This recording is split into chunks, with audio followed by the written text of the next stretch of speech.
Warning. The following live broadcast may contain loud, obnoxious, shrill, and alarming noises that might be considered disturbing, if not outright uncomfortable to listen to, especially if you are wearing headphones. I share my office space with an African gray parrot and two parakeets, and I have no control over their behavior while I am live streaming, unlike my regular videos where I have the opportunity to edit them out as best as I can.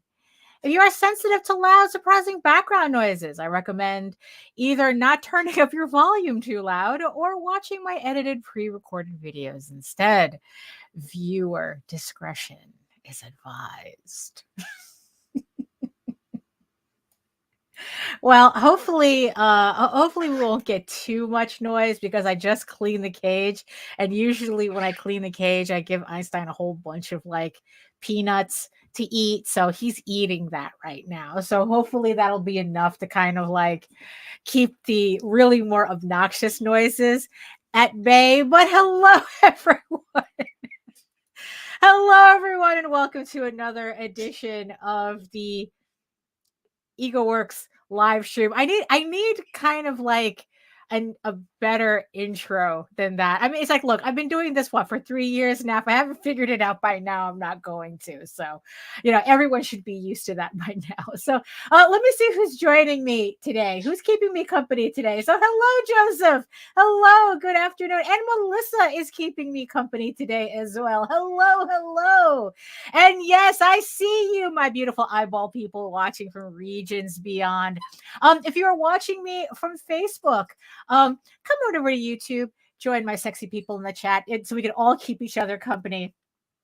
Because look, I know we all had a scare when Facebook. We lost Facebook for an hour. I know that we were unable to function as human beings without Facebook for an hour, but that's why I recommend coming over to YouTube. While you're at my channel, make sure you like, share, subscribe, and hit that notification bell so you get notified whenever any of my live streams go live. That's what live streams do, So 2 live streams in a row. It's like, Jesus. Sorry, I'm a little distracted because I'm using like a brand new like lip balm that has a tint in it. And it's like, oh, I think it kind of overdid the color a bit. So I don't know. I'm a little distracted. But no, it's fine. It's fine. At least I'm all moisturized. So 2 live streams in a row. What a shock. But I mean, what the hell, right? So it happens. sometimes I feel like a nut, sometimes I don't, right? So I guess we might as well just get this party started because we do have a lot of work to do, as I am wont to do. So let's get started here. So hello everyone, my name is Daphne Lage and I'm a cartoonist, illustrator, and comic book artist from New York. I have been self-publishing comics since 1992, and you know what that means. You really want to know my process? Absolutely. Usually starts with a holla and ends with a creamsicle. And then if there's time in between, Thundercats. Ho! And I am known for my furry fantasy adventure Tall Tales, which returns to Kickstarter in April. You know what? I might as well just say it. It's like it will return in April with the brand new story arc, Tears of the Mother, with the re-release of issues 1 through 5. So if you missed that Kickstarter from years ago, now you can actually pick up issues 1 through 5 and the brand new issue 6 of this 8-issue limited series. So the link is in the show notes and in the chat as well. So you can sign up and get notified when the campaign goes live.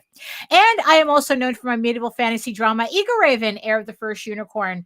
I just want to thank everybody again who supported the issue 8 campaign. I just paid the printer bill today. So hopefully I will get my books by hopefully next Friday so we can get these books out, get everyone one's rewards out for before the end of the month, which would be really great. But thank you everybody who supported the campaign.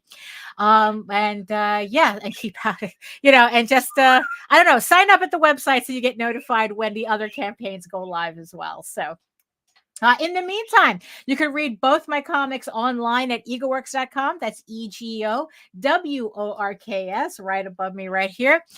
And you can also check out all my videos of how I do all my artwork and everything. I have 500 videos, over 500 videos on my channel at Daphne Lage, Lage Art, which you can find me right here, which also simulcasts on the Indie Comics Network. I have my wrong cue card up. Hold on. It's like, yes. Oh, here we go. And I am also a co-host with Nita Lanning on the Rage Into the Vlogs show every Monday and Friday at 11 a.m. Eastern on the Indie Comics Network. So yeah, so I simulcast through there as well. So like I said, so make sure that you like, share, subscribe, and hit the notification bell. So when any of our shows go live, you will get notified. Oh my goodness. So yes. So as always, there's a lot going on.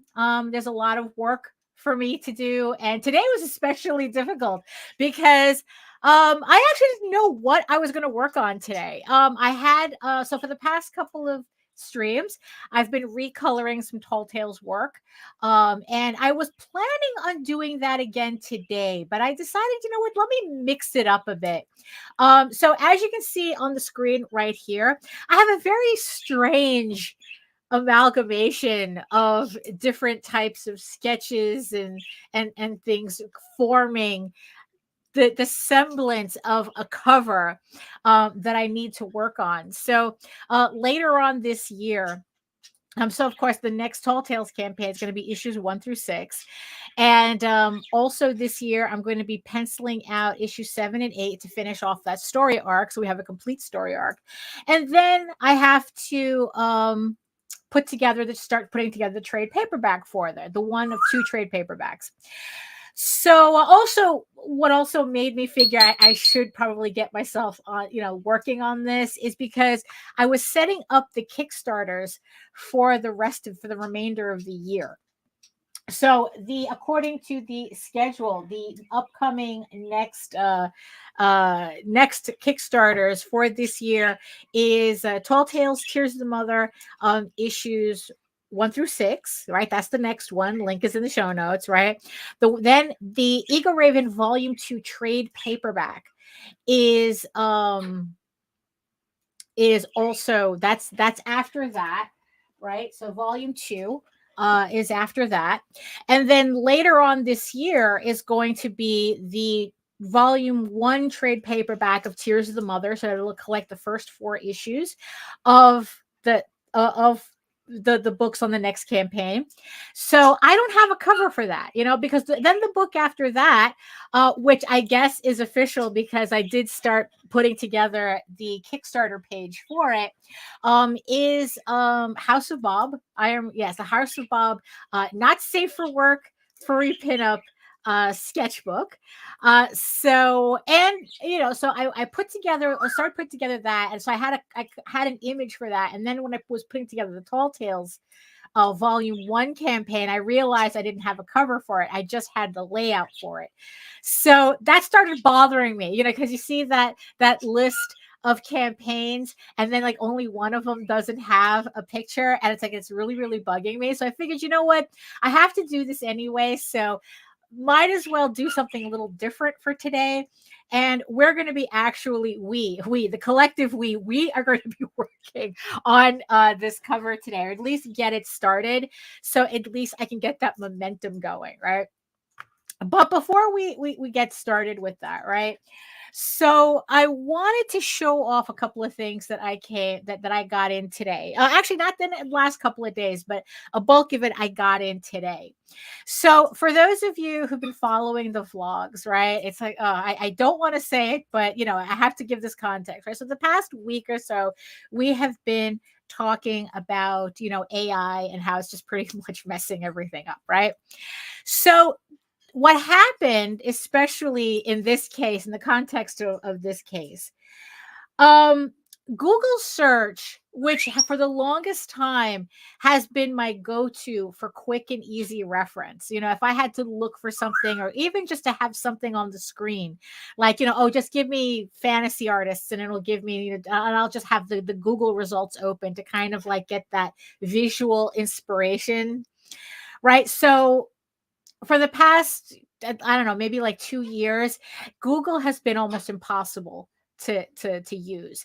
I mean, also this is on top of the fact that Google also started like prioritizing sponsored posts.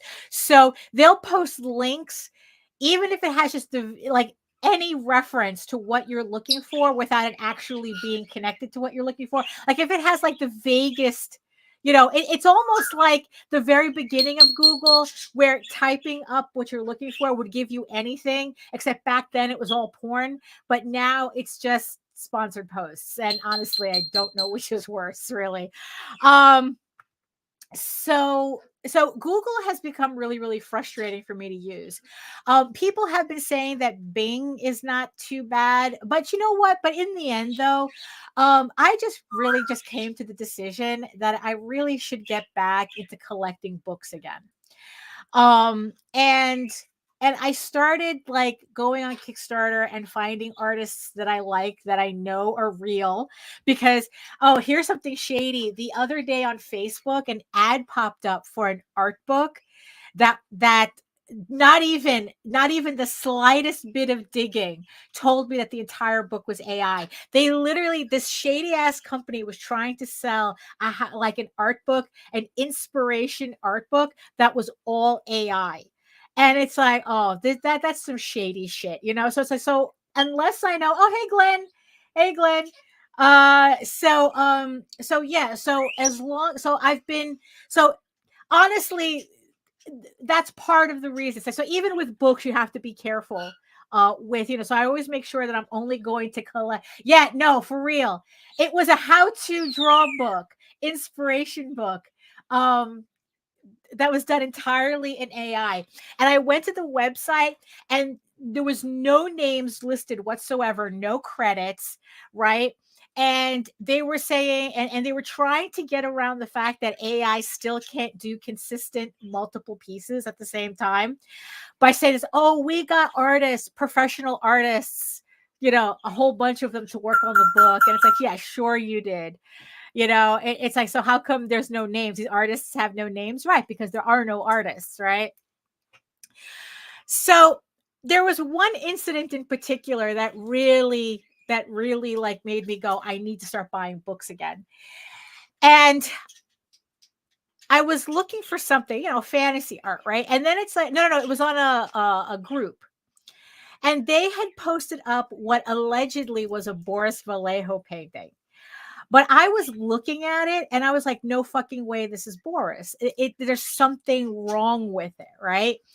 So I was looking at it, I was studying it, right? It had all his classic hallmarks, right? But there was just certain things, but it's just like, when something is off, and then it's like, I went to look at his signature to see what year it was done. And the signature was kind of like it was a low resolution piece. And then I realized like, oh, of course, they made it super low resolution and really like had a lot of artifacts in it to cover the fact that the signature was garbled.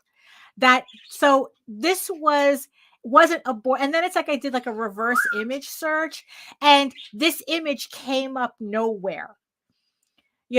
So it's like, okay, I know what's going on. So this is not Boris Vallejo. This is a painting this is a generated image. I'm not even going to call it a painting, a generated image in the style of Boris Vallejo, right? But it wasn't a Boris Vallejo, right? Again, that's what pisses me off. They say these chuds keep saying that, oh, you can't own a style, but they desperately need our names to make their shit. So, if my name is not my style, if my style is not my name, then what is it? And vice versa, So I got really mad that it's like that now it's like they're making up these stupid images and just trying to pass it off as the actual artist. This garbage, they're trying to pass it off as if it was a piece by the artist. You know, so I just got so pissed. I went on eBay and there was a Boris Vallejo book that I had a long time ago. I don't remember why I got rid of it. Probably most likely because I was stupid. And I lucked out. Well, and it really wasn't luck because it seems like these books are everywhere. So they're actually pretty easy to find. And I got a decent deal on them. I think I paid like $20 for these. So actually let me see if I could put this on the screen. Hold on. Oh, okay. Let me do this. Let me do this. No, that's not it. There we go. There we go. So so I bought, so it's like right after seeing that image, I bought these two books. I think it cost me $20 for the both of them. And it's a hardcover. One of them's a hardcover, and the other one is a paperback. Where the books that I had before was the reverse. I had a paperback, you know, and the hardcover. But you know what? It's like I really didn't care. For $20, I was getting these books back. So it was just like really nice to finally get the OG book from Boris, you know, and these are his actual paintings, not some garbage on Google claiming to be his when it's not. So it was just like really nice to see this book again and to have this book again. And just kind of like, and then, you know, also get all of his, it's not as much of a well, it is a how-to because technically you can kind of take his instructions and try to work with it, but you know this is still years worth of work, of practice, of effort, you know. And just being able to see his sketch and the painting, I mean, it's like I was just really happy to finally to get this book back, you know, and to see this book again, you know. And you know, so it's like, yeah, I was just, yeah, it was yeah, it was just really nice. And then the other one, so this one, right? So I like I said, I got this on eBay. It's very easy to find on eBay as well, you know, so and then there was this other one. There was this other one where this is just more of his paintings and his drawings. And I like this because it's like, oh, look, a process, you know, look at that process, which is really interesting. Also, it's also funny to see his paintings and go, oh, you know, to see how many paintings he posed, you know, like he posed for him and his wife before he divorced and ran off with Julie Bell instead. So so it was just like, it was just really nice to see. Yeah, because the piece that I saw online in Google was just, I mean, you compare it to what he actually does and you could see right away, you know, like it's not his. Like it could imitate, you know, like this little technique that he does, but it just was not it. Like I could not find I could not find the piece that thing. I mean, it was just like really irritating. You know, it's like first they want to steal his artwork so that an AI can do it, and then they want to take the garbage the AI spits out and then claim it was Boris's work. Nah, that sucked. So, you know, so I was really happy to get to get these books. Another book that I ended up getting, because now it's like I'm on a mission to kind of like just to get books that can serve as inspiration and just, you know, have it around without having to worry about using Google. So so this one was a little out of my wheelhouse. So it's the So I guess Sarah J. Maas is like one of the hottest authors on the scene today. She did this book, A Court of Thorns and Roses, and she just came out with a new series called Crescent City. And the thing is, though, is that the internet has really taught me to be suspicious of anything that's a little too popular. And so I haven't read any of her books, but the reason why I got this, well, one, because it's a coloring book, right? So already it's a little out of my wheelhouse, right? But there was one particular artist that I saw have art in this book, and I go, okay, I'm going to pick up this book just for the art.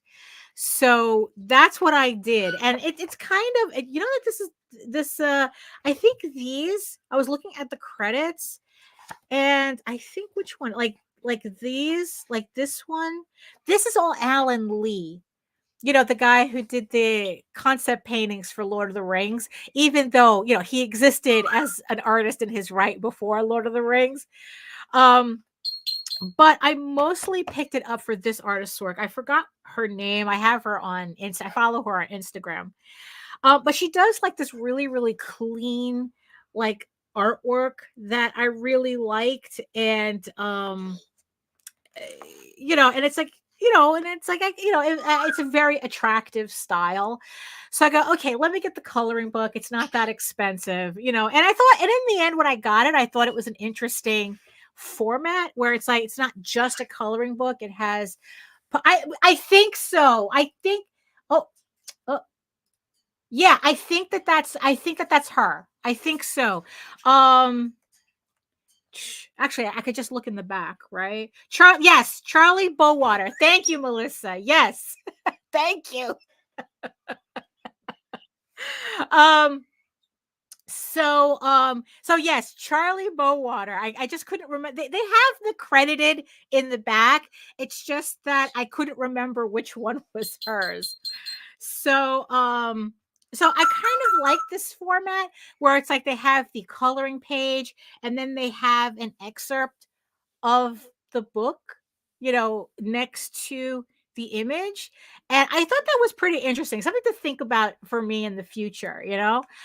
Um, but yeah, so I picked this book up because I really, you know, but what was really funny, right, is that after, like, I got the book and I was like really looking. Oh, it's like Melissa says, I follow her on the grams too. I don't like SJM books anymore, but I do like her art still. Yeah.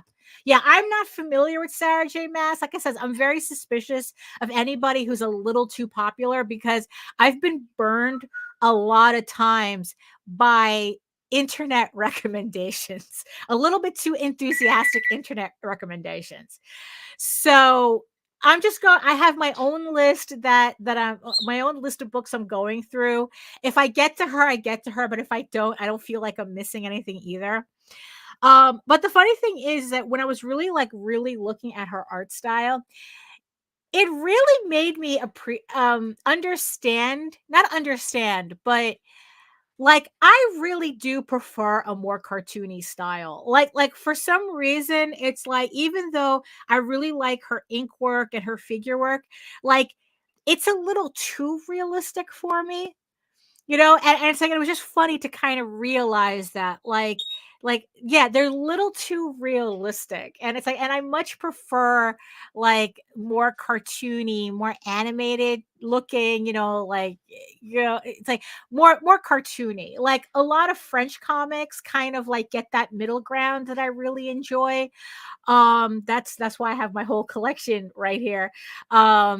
So yeah, it's more cartoony, not, yeah, like this is like too realistic for me, believe it or not. I just thought that was funny, realizing that. Um, you know, it's like I can't really put my finger on why. You know, that it's like there's just like, yeah, it's a very pretty style, but it's not one I would personally go for. I just prefer something more cartoony. Um, maybe more kind of like, it's a lot of a little bit of Disney, a little bit of French comics, a little bit of anime, that kind of mix. So that's just a personal preference. So yeah, so I got this. So this is also part of the growing art book collection, right? And last but not least, that I got, this is less, well, this, so I bought manga. um these are actually these are actually Yoi comics that I picked up. I cannot open them on screen.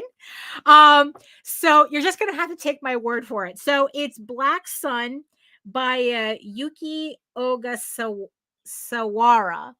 right? And I originally saw this book on some bootleg site that I was reading when I was reading the Omega Verse manga that I still am obsessed about, but I was reading it back then, and this series had popped up on the recommends, and it's in English. It's yeah, I can't really open this. Can I? Okay, I can open a little bit. All right, so here's a page.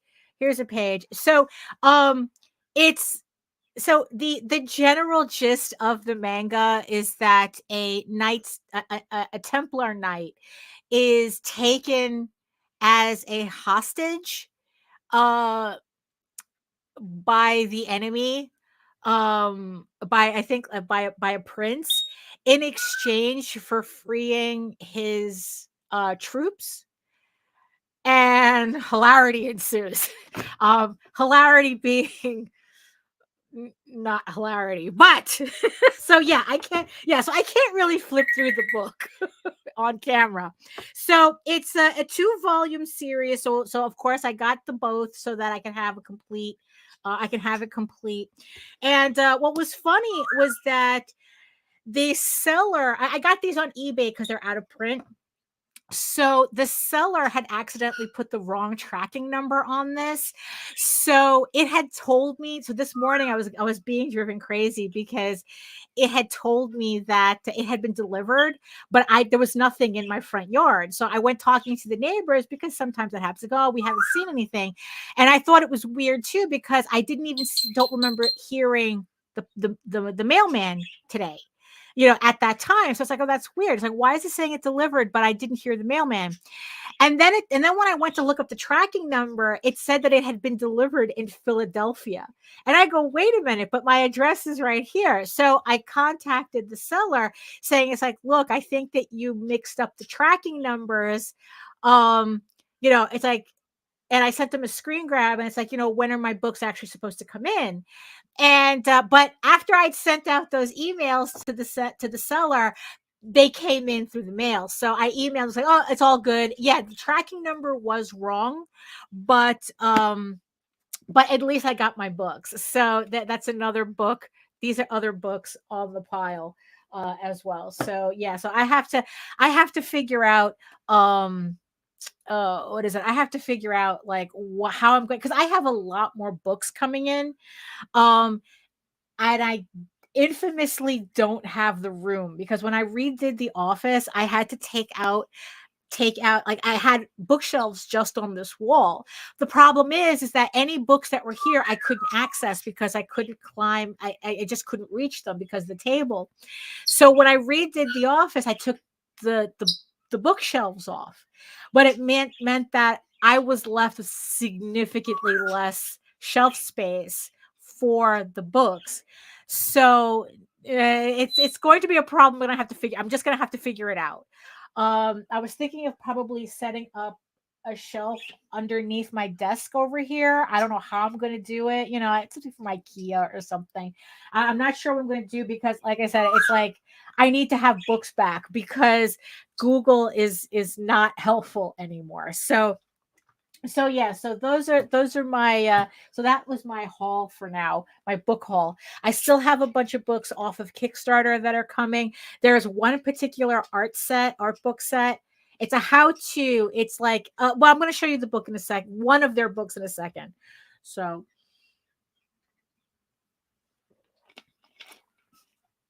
yeah, so let me go back to let me go back to the table. So right here. So this company, Masters of Anatomy, I know I've shown this book before.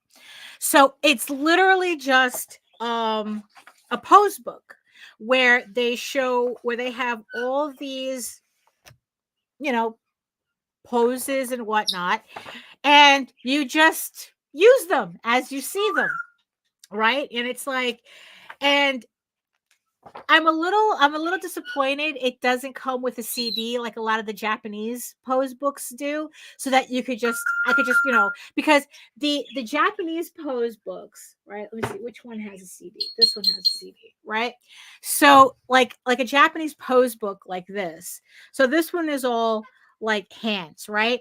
And it comes with a CD that has all the images in the book, so that all you can do is just import the images into whatever program you're using and just pretty much trace them.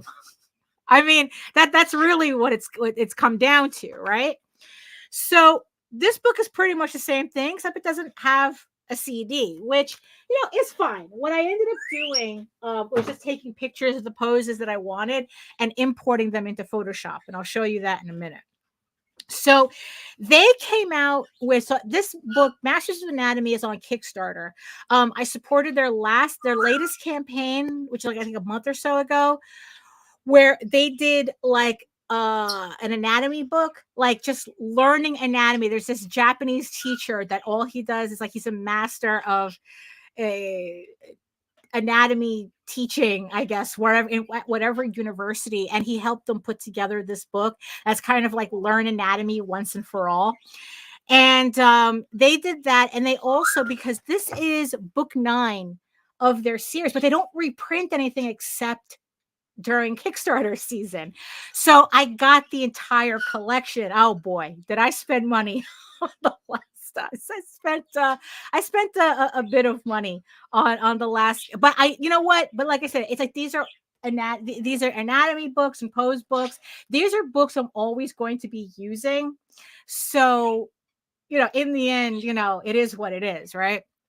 So what I did, so for today's project on the table, what I did was I picked out a bunch of these poses and I brought them into Photoshop, and I tried to put together a layout for this Tall Tales cover for the volume 1 Tears of the Mother trade cover that, so let me just put that. Here it is. So this is what it looks like in Photoshop. So as you can see here, it's a combination. So obviously I did these sketches on my own. I liked those poses better. So I put those in the layout. And then all of these poses here are from the weapons book. So these are all poses that I pretty much, so like kind of like played around with and tried to get this composition that I like. It kind of like, I like the way that it looks like a wave. So, and then it's like I took a background from one of the issues to kind of like give me an idea as to what I want to do in the background. So I'm going to put the maze, which features prominently in the book. So that's going to be in the background. And then you have all the characters here. So just to kind of give you an idea of what I'm working with here. So, when you put the trade dress on it. So this is kind of like what I'm going with. Of course, I have to figure out what I'm going to do here, because obviously I'm going to end up covering a character with all this text, but I want her on the cover. So I have to figure something out, maybe move her down a bit or something. So right now where I'm at is now it's okay. So this is my layout essentially. So what I'm going to do is I'm going to start drawing out each of the characters that go in that spot. And this is where Clip Studio Paint. So this I put together in Photoshop because I did this before I had Clip Studio Paint. So then what I did was I brought the the original file that has all the clips. So as you can see, it's like all of the poses are just put in here. So I have each of them. So I brought them into Clip Studio Paint. What I like is that Clip Studio allows me to just take my Photoshop files and opens them up. And I'm just able to work with them from here. But I don't want to draw in this file. Because what I want to do is I want to draw the characters individually. So what I did, like just for the sake of what we're doing here. So I took this first character, which is supposed to be, this is where Ravenwood is supposed to be. So I separated him out into his own file. So what I'm going to do is I'm going to draw him out using this pose. And then when because also the thing that I want to do is I want to have an entire pose so that I can use it as assets for other things. So it's not necessarily just I draw out this cover and that's it. This way I'm able to draw the character out completely, fit him on the cover the way I need him to. And then if I ever needed it for anything else, I could just use the character as is. So what I'm going to do, because it's a little stuffy in here. Hold on. Let me see. Maybe if I just turn, because I was going to open up the, yeah, I'm going to leave it like that. That's why I have a fan here. Because now we're kind of like in that transition period where it's too hot, too cold, too hot, too cold, too hot, too cold, right? Open up the window. It's great. And then it's like in 15 minutes, I have to close the window again because it gets really cold in here. So I'm just gonna leave the fan on because in the end, that's what that's what I need. Actually, I just need more circulation. So okay, so yeah, so that's what we're going to be doing today.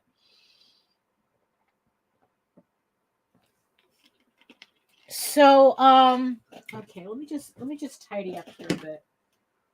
Because I can't. I'm one of those people that I need to have everything in place before I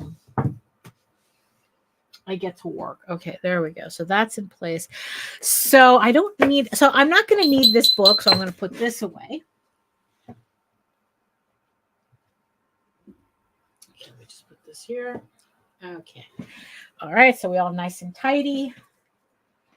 Okay. So the manga I'm going to just put aside for now until I can find a spot for it. So, okay. All right. So let me just. So, yeah. So this also. So another reason why I wanted to, I decided in the end that I should be doing this. That I would be working on this today. Again, it's like it's just to finally get it started so that hold on. Oh, let's put the music on. Let's we got our mood music going. And like part of the conversation last week, right, was, like I said, at this point, we've been arguing this point for about 2-3 years already. Anybody who's still arguing with artists about this technology now is just they're just being assholes, pretty much. There is no discussion. It's not a debate. There is no conversation to be had, and one of the stupid things that keeps getting brought up is how, this is the exact same thing as if you did art digital. And no, it's not. No, it's not. Anybody who says that is just plain stupid. And I'm just going to say it like that because, like, you know what? No, you're just being stupid. If you're going to say that this is no different than working digitally, because it's like, look, and you know what? This entire episode is to show these people, not that I give a shit, but it's to show everybody. It's like, no, it is not the same thing. Because here I have the pose that I'm going to be using. Okay? Because you know what? This is all for the kids too. These are all for the kids who say that using reference is cheating, that tracing over poses is cheating. And it's like, fuck you all too. It's like, look, at least with the children's, it's because they're children's and they don't know any better. Grown ass adults saying that this is the same shit as typing in a prompt and getting some Google, getting Google to spit out some shit for you. They're just being stupid. They're being assholes. They're being stupid and not worth my time. The children stupid in their own way, but eventually they grow out of it. Once they realize, just use the fucking reference. Just use every tool that you have available to you. Okay, it's not cheating. It's just a tool. Any more than it's like, oh, using a hammer is cheating because if you were strong enough, you'd use your hand to get down a nail or something stupid. Like, it's stupid. It's a stupid analogy for a stupid comment. So this is for them. So here I have my pose, and what I'm going to do is I'm going to put it on its own layer. And I think that the mistake that a lot of people make, a lot of new artists make when they're using these types of tools, when they're using, it's like, oh, they're tracing, is that they're too literal with their work. Like, if they're tracing a body, they have to they're tracing it. They have to use the body, the drawing exactly the way it is, which makes no sense because, well, the characters, your characters are going to have different proportions to this is just for reference. This is literally reference. It's a pose that I like and I'm going to use it, but it doesn't fit what I need to do in its literal sense. Because we're not drawing humans, so this already doesn't fit, right? The body type is different, right? I draw differently than whoever it is that drew this pose. So what I'm going to do is I'm going to first put in the, I guess, like the under, because this is for Ravenwood. This is the main character. And what I'm going to do is I'm going to draw in what I need from this pose. Right? So like right off the bat, right? So right off the bat, I'm not going to use the head the way it is because that's not the shape of the head that I need. Right? It's like I just need the pose. So that's what I'm going to be taking from this.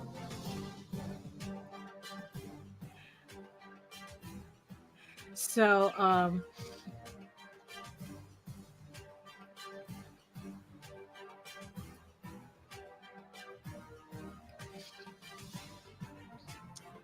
so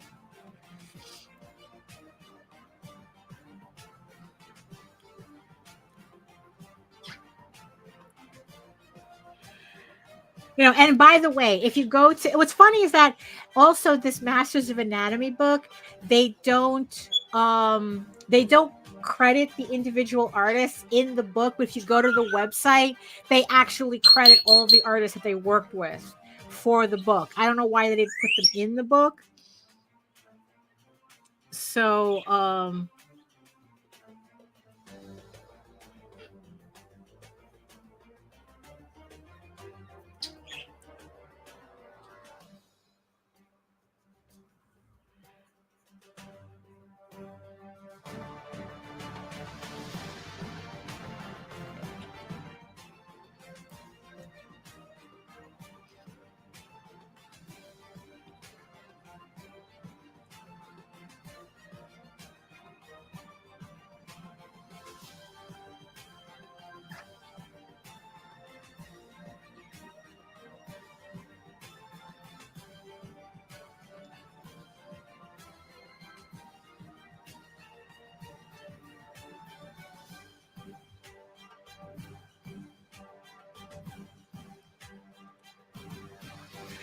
you can already see that what I'm drawing already looks a little different than what the piece that I'm tracing.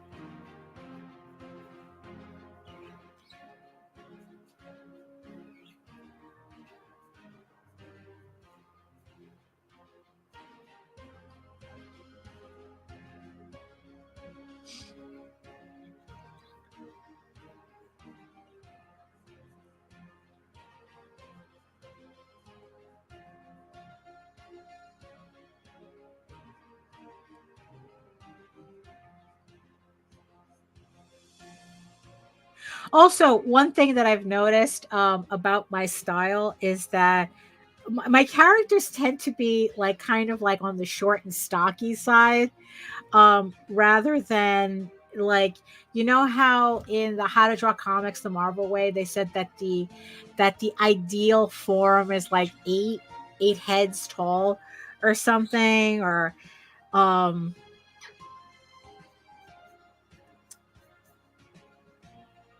but the funny thing is like this is also something that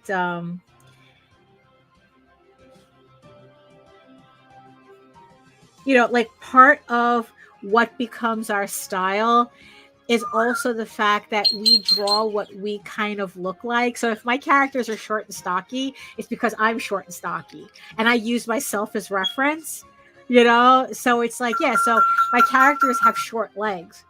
It's because I got the legs of a corgi. So all my characters have a similar build.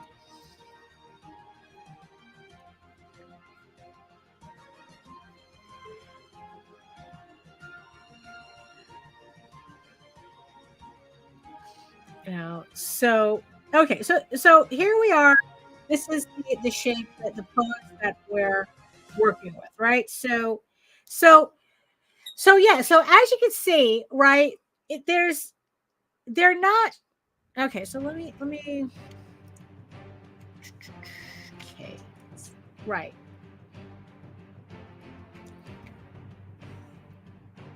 Right. So even though, okay, so let's put that. So even though I essentially worked with this drawing from the book, I mean, you could already see that they're not identical. So it's like I didn't, so it's like, yeah, so even though I haven't like drawn in the character yet, I just took the pose.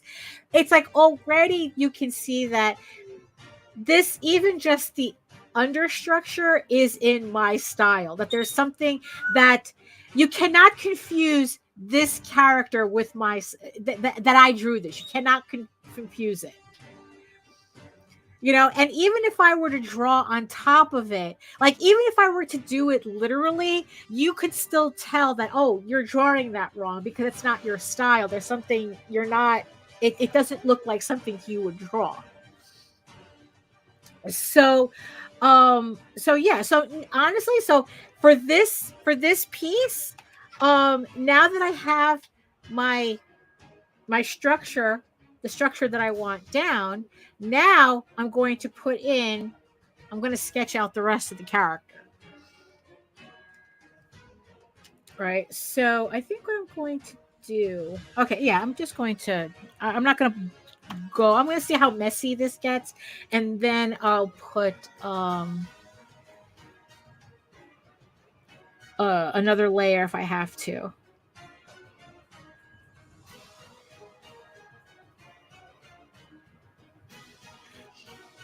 So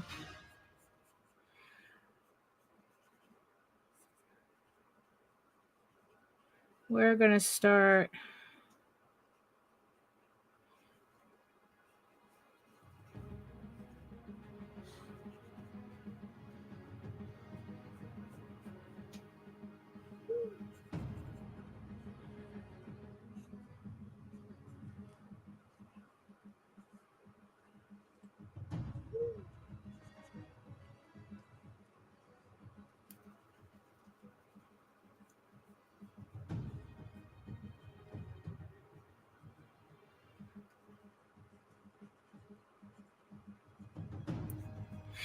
So far, I don't know about you, but so far this still doesn't feel like just typing in a prompt and calling it a day. It still feels like I have to draw this out, right? So no, it is not the same thing.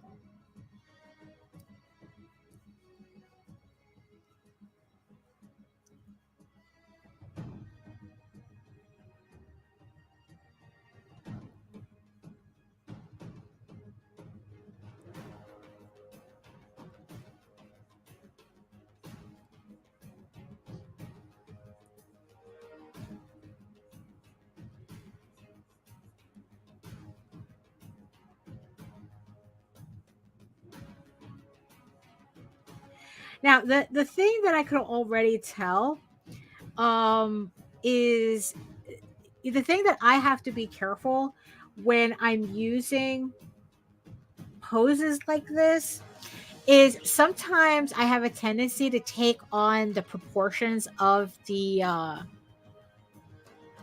like already I can tell that he's a little too tall and his head's a little too small. So so luckily digitally I can fix this. So which is something that I do appreciate of and you see, and that's the funny thing. Usually it's just just a tad.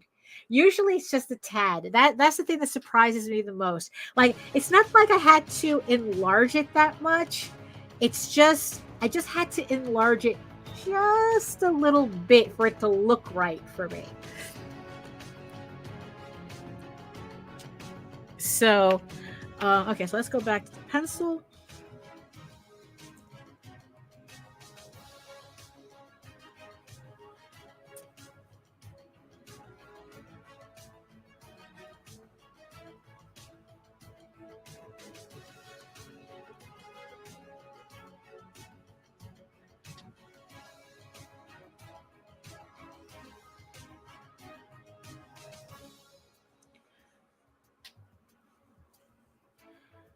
So if I can appreciate digital for that, is me being able to fix those mistakes quickly without without having to like feel like I have to start over. Also, what doesn't help either is that I do have to admit it's been a while since I've drawn these characters, so I feel like I'm a little rusty.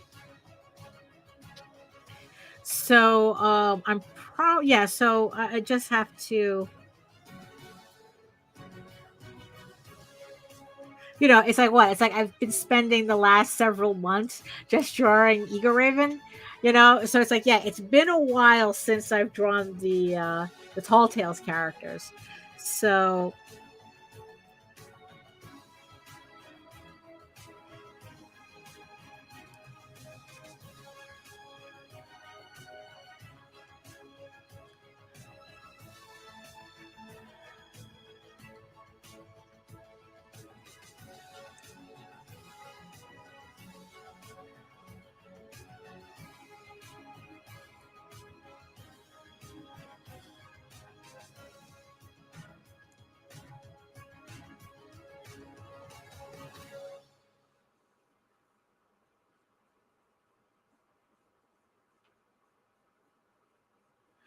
but also it's like I know that my style changed a bit as well. So we'll see. So when I'm done with this piece, we'll see just like by how much. Because in the end, it's like that's also something that's inevitably going to happen. That's why you can't oh, hello Jens. Hello. Hello there. um when you're drawing a lot, it's inevitable that your style is going to change. It's going to change as you're working. That's just what happens. That's why in the end you can't really get wrapped up in, it's like, oh, I can't release my book because it's not perfect. It's not perfect. I have to draw it again. I have to draw it again. It's like a pet peeve of mine. It's like I knew so many artists who would have 5 iterations of their issue 1 because it was never perfect. Instead of having 5, I would rather have 5 imperfect issues than 1 perfect issue that's never going to be perfect anyway. And essentially that's how all my comics are. I mean, it's like if you look at Tall Tales, I don't think I really get into it until like issue 4. Like halfway on issue 4, you actually begin to see my style changing. And like with Ego Raven, like you'll really start to see a style change at between issues 6 and 8. um so it's like, yeah, that's going to happen anyway, and you just have to accept it for what it is, you know.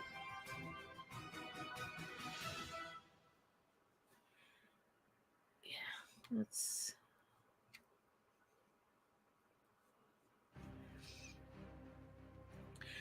so it's like, because it's been a while since I drew the Tall Tales characters, I know that whatever happened while I was drawing Ego Raven all this time, that's going to ultimately affect Tall Tales as well.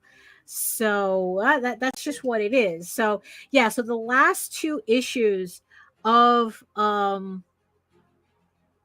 this mini series, Tears of the Mother, might look a little bit different than the first 6. Um,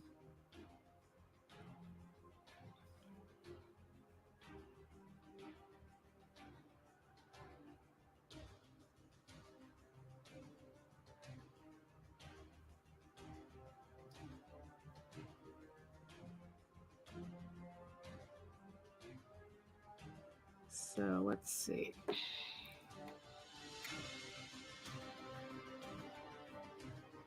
Okay.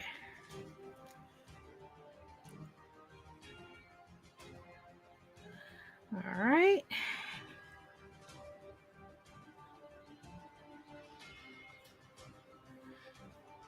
So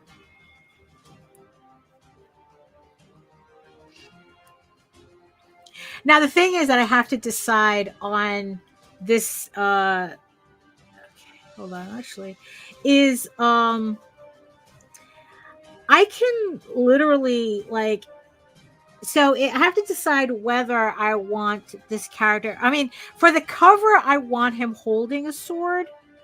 I want him holding his sword, but I think I'm going to do this in a way where I can have it both ways, so that depending on what I need this for, I could just like put the sword on a different layer and then just turn it off and then just have, um,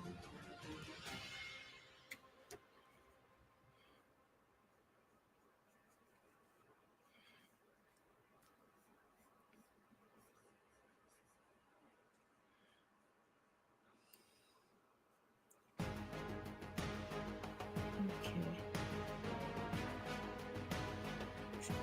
Let's see.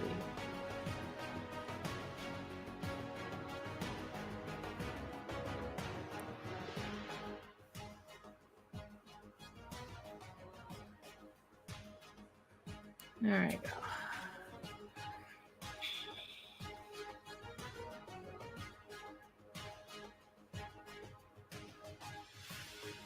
Yeah, so when I get those books, I'm really planning on studying them.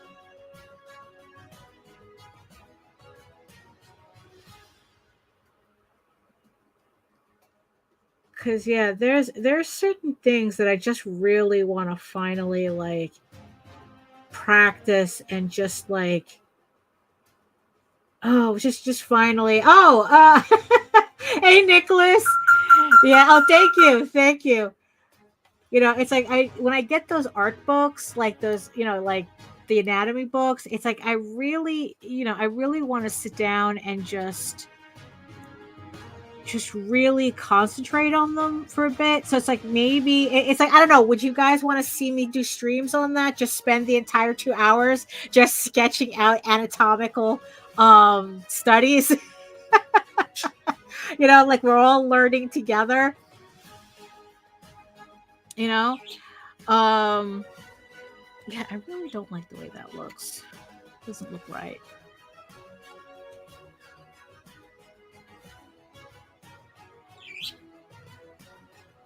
No, that doesn't look right either. All right, let me do one thing at a time, because like, yeah, there's just like, there was a video that I was watching that they were talking about like the reason why like it feels like lessons aren't sticking because you're not working on them long enough for your brain to finally to kind of like for your brain to absorb the information that it becomes kind of like the idea of muscle memory. Yeah, anatomy and posing are always challenging. In the end, that's why I bought these pose books, because there are just some days I don't want to think about it. So yeah, so this video was talking about how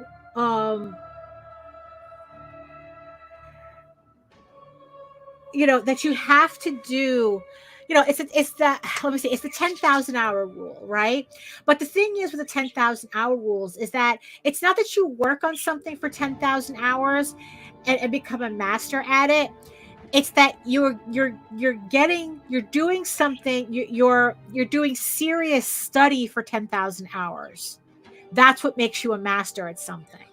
It's not just you're just casually sketching and all you have to do is just 10,000 hours of stick figures and you'll become a master. No, it has to be very conscious, deliberate practice.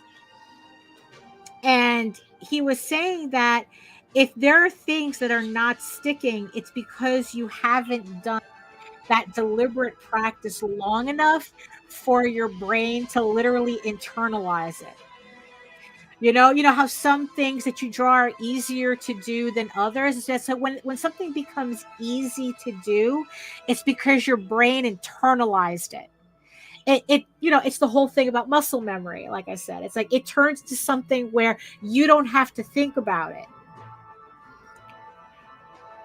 So there's certain there are particular things that I do want to finally get it to that point. And honestly, like anatomy, especially male anatomy, is something that I finally want to get to that point where it's muscle memory. Literally and figuratively. Drawing people, it's like, because that's the funny thing, because when I first started working on Eagle Raven, one of the things that I purposefully, the challenge that I gave myself for that series is that ah!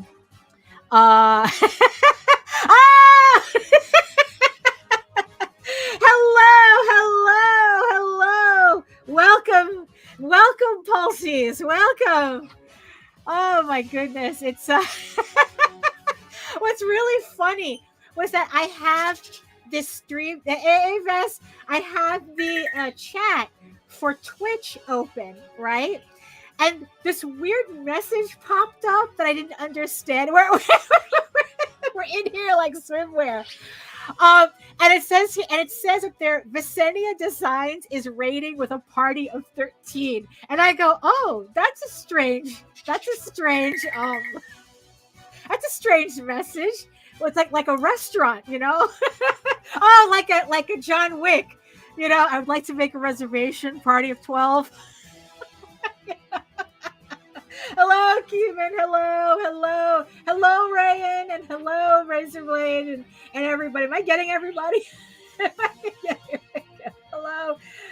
It's a that usually comes when people raid that message.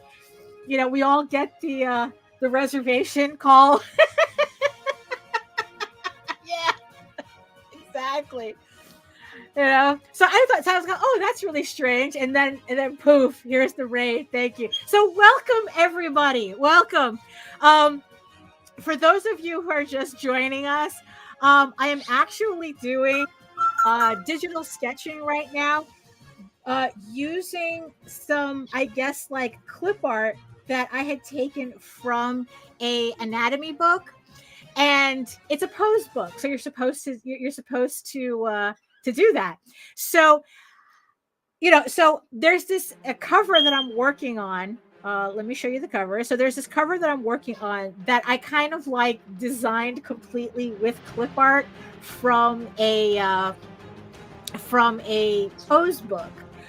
And And it's a combination. So these two I obviously sketched out myself, but the rest of these are from the pose book. So now what I'm doing is I'm taking each pose and I'm converting it into my characters, and then I will put them back into the cover, and then slowly put it together that way. So that's what I'm doing. So like I said, this is for all the people who think that working digitally and AI are the same thing, and also for all you kids who are still confused about reference. Using reference is not cheating. Using reference is the smart thing to do. And you know what? And just sometimes I don't want to be bothered having to think of poses. So the books exist for you to get the poses, and now I'm just drawing my characters over the poses. So so for everybody out there, yes, save for those in the back. Yes, reference is not cheating. This is what these are for. Poses are poses. The human body can only do so many, and and there are books that are available just for that. I have books from Japan that are literally just meant for you to bring into Clip Studio Paint and trace. So this is a similar thing. It shows you all these poses, and that's what I'm doing. I'm using the poses. So, because always remember, poses are not copyrightable. There is a difference between taking a pose from a piece that you like and copying the entire thing. It's like you're literally copying the entire composition, and like almost drawing the characters identical to the original. I mean, maybe next time on the next show, I'll show you a cover that I did that I actually used a Michael Plug painting as reference for it. So it's like, hey Lou. So it could either be, and you can either take it as an homage, as a pose ripoff, however, but either way, I did take the poses from that painting. So in this case, we're just using a simple pose. So right now that's what I'm doing. And and also it's like what I'm learning so far is that with all the comic book pages that I've been doing for Eagle Raven for the past couple of months, my style has changed a bit. So I haven't drawn these characters from my other book, Tall Tales, for a while. So I'm kind of beginning to see how my style has changed since the last time I drew these characters. So it's going to require a little bit of tweaking on no problem, Keeman. So everybody feel free to lurk. No, it's like you don't need to comment. Just sit back, relax. We're all probably working together. So let's do that. So now it's the strange thing of seeing like how my style has changed and trying to adjust to that. So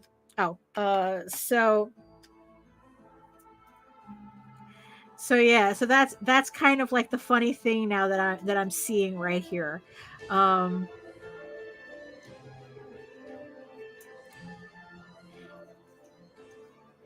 So Keeman says that he's drawing along as we speak, and Visenia says my style changes every book too. It's true. The more we learn, it's inevitable. It's inevitable. That's what that's what happens. The more we learn as we go along, it's going to affect our artwork, and we just have to take it for what it is.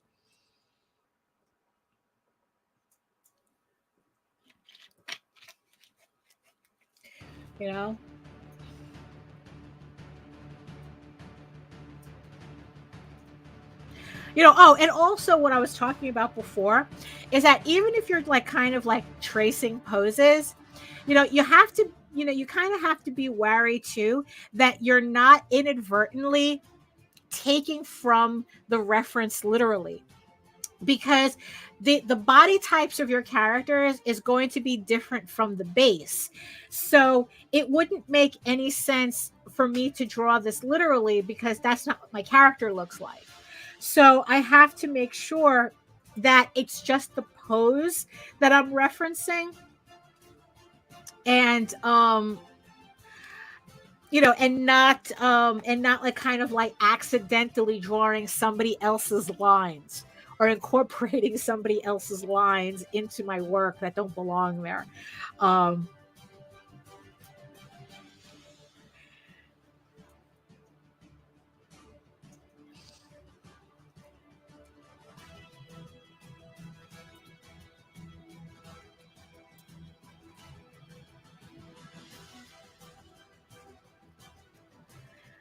so yeah, so also it's like, so I was also talking about how so I had bought like all these kind of like anatomy books from the same company that did it's called Masters of Anatomy. They had a Kickstarter recently, and when I get those books in, what I want to do is I really want to do some crunch time on studying anatomical figures. Like, because the book says, learn anatomy once and for all.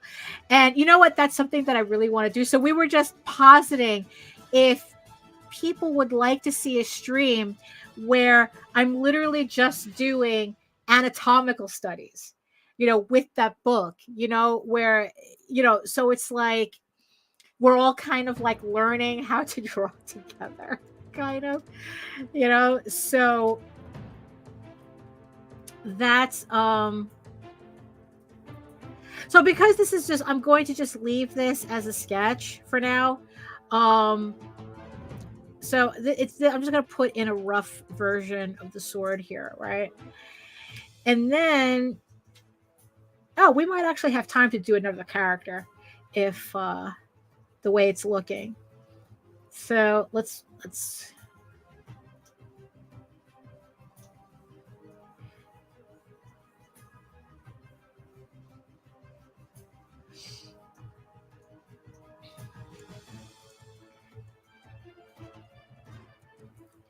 see, how am I going to do this?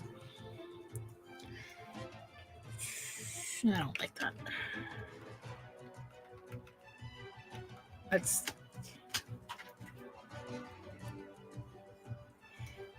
Yeah, much better, much better. So we're going to do that.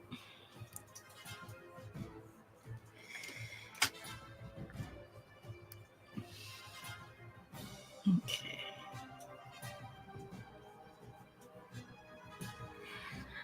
Yeah, so, okay.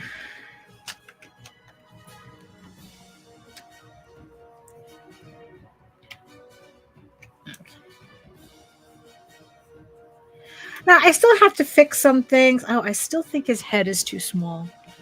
Now that it's kind of coming together, I still think his head is too small. So let's kind of fix that a bit. Yeah, I think that's better.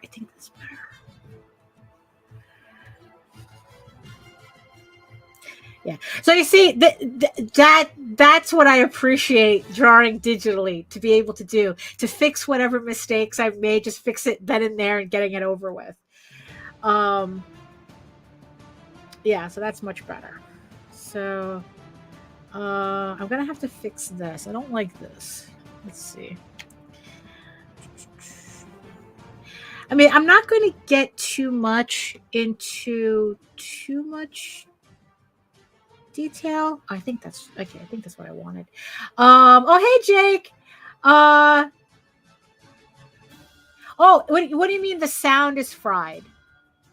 Is there something? Is my music too loud? Let me just lower it. I'm going to lower the music a bit. I don't know, Jake. Tell me, lots of static in the mic? Lots of static in the mic. Is anyone else hearing static? Because I didn't touch any wires. So let's see. Loop. It sounds okay. Nicholas says weird sounds. Okay, weird sounds clear to me. Joseph is saying it sounds okay. Lou, just in general, is saying I always have to flip the image to check for my mistake. I don't really do that a lot. I don't really do that. I don't know. Yeah, Jake, check your earphones. Maybe it's your earphone wire, because nobody else. Even Lou says I don't hear static. So it might be something on your end, like maybe because usually if I hear static, it's because it's coming from my headphones. You know. Yeah, especially since that, oh no, that's not it. Let's see. Where is, here it is, right? So oh, that is funny. Oh, hello. Oh, it's your end. Okay. All right. Hello, Bonnie boy. Oh, that is kind of weird. No, it's okay, Jake. It's okay. It's okay. Yeah, because we don't know until we know, you know. You know, it's like I do like the way that that Clip Studio makes that easy to flip it, but yeah, usually I don't. Oh, because you know why? You know why, Lou? Because it's like I'm usually like I'm drawing here, right? And then I'm looking at it at another monitor, which for some reason on a second monitor, I'll catch the mistakes that I don't see on the Cintiq itself. Like I'm literally staring at the Cintiq, but until I see it in another monitor, I won't see it. So that's probably why I don't feel the need to flip, because I like because I guess like the whole thing, the idea is that if you flip it, you're kind of tricking your eye into like thinking that seeing it in a different, like it's seeing a different piece, or it's seeing it fresh. Um, that happens to me when I look at other screens. That's why if you really want to find all your mistakes, post it to Facebook. Oh, hey Michael. So yeah, so that's probably why I really never made it a habit to flip pages like that, you know, to flip the artwork like that. But you know, I mean, I guess also because it's the sketch, it's still in a really rough stage. There's still a lot of things I have to fix on it. So like right now, I'm just kind of like trying to like keep an eye on the proportions rather than like the actual details yet. So I'm gonna actually, what I should be doing is saving. That's what I should be doing. So okay, so this is what we got here, right? So so here is, all right, so here is the base that I traced, and then here is the actual sketch that I did. Oh, hey, Gothic Lolita. Hello. So, you know, so as you can see, there's like, I think it's completely different, even though I did trace it essentially, right? But the idea is to use the base as that's what it is. It's a base. I want the pose. It's the pose that's the important part for me, not the way the person drew it. So that's the pose I want. So that's the pose that once I got the pose down, I didn't need the piece anymore, right? So then just to show you, right? So I'm gonna copy this layer. Let's see if this works. And then I'm going to, you know, so then it's like, oh, that's the one. And then it's like, oh, it's kind of hard to see here, but you know, so that's kind of the start of this cover layout that Lou says I only flip it when I feel the sketch part is close to complete. Yeah, that would probably be the best place to do it, when you're just about to ink it. So in the end, so this is the idea that I'm working with here. So, you know, so I have all these poses here that I want to use, right? And then we're going to with each character, we're going to replace the sketch in the layout. So okay, so let's choose another pose here. Let's choose her. Where is she? Where is she? Okay. This one. This one. So let's take this one. Okay, so we're done with this one for now. So I'm just going to save this. Okay, and I'm going to open up a new 9x12 canvas, right? And we're going to put in this pose, right? So let me make this one a little larger.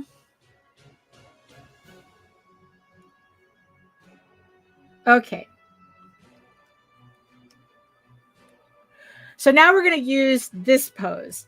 So we're going to be pretty much doing the same thing, right? So I'm going to like lighten it so it doesn't interfere with what I'm trying, with what I'm trying to do. Too many lines, it gets confusing for me. So, right.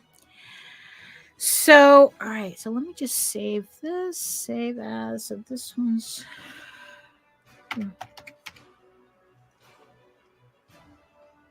Okay.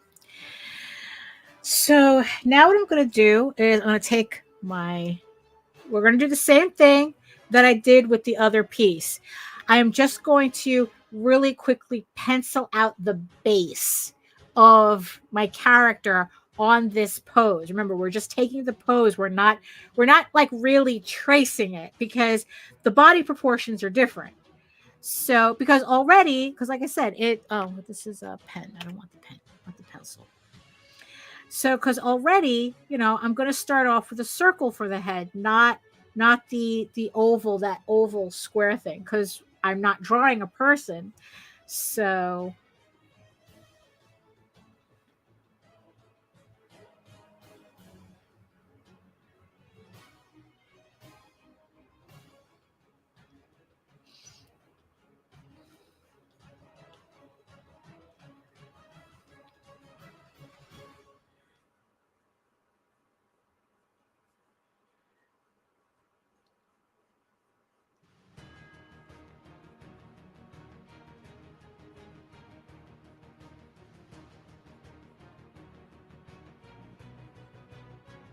okay.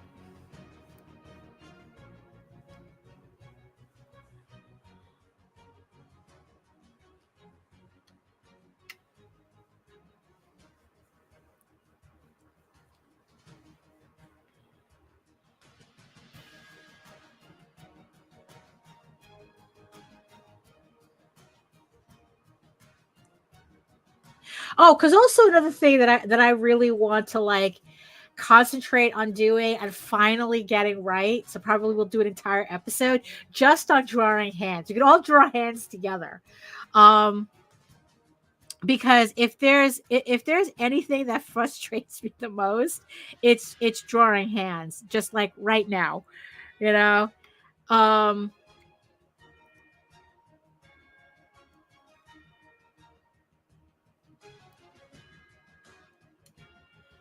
So yeah, so we can do that. So we can so we can have an episode where we're just drawing hands. We can have an episode where we're just drawing torsos. We could just all like kind of like practice together.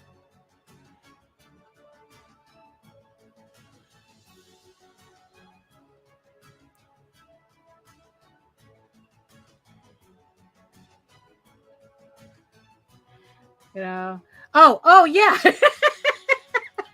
Yeah, that's how we beat AI. We all draw hands that look like hands, right? Exactly. Even when we draw hands wrong, they still look they look a lot more like hands than the way AI than the AI does when it messes it up.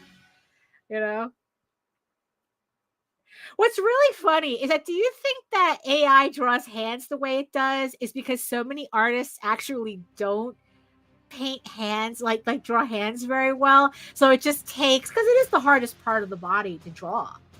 I mean, that's why it's like that's because that's where the phrase it's as expensive as an arm and a leg type, that's where it comes from, because it's like because painting back in ye olden days, painting hands and feet used to cost extra because it was hard, you know?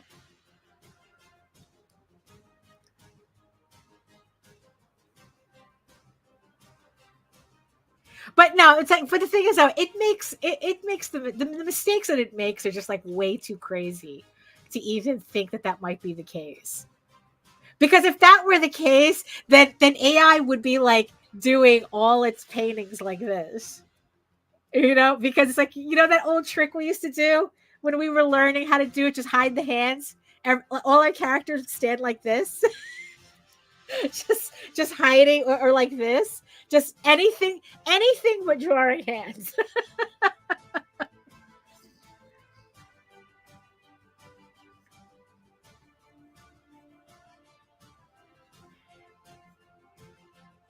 Oh, you see, this is where my short torsos come in. You know? So it's like, obviously this character has this base has a much longer torso than I draw. So if I were to draw it exactly, it would look very strange on my character. So you know, we just have to, you know, it's like I have to adjust accordingly, you know?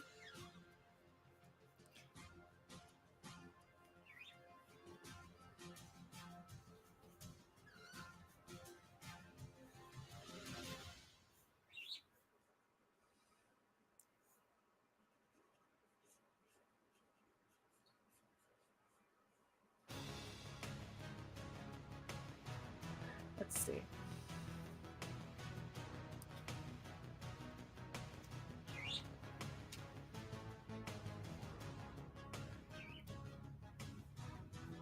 Yeah. Oh, so it's like, okay, so we'll have a hands episode and we'll have torso episodes. So we'll do that. So we'll have so when those books come in, we'll do that. Now, okay, so just to show you guys, right?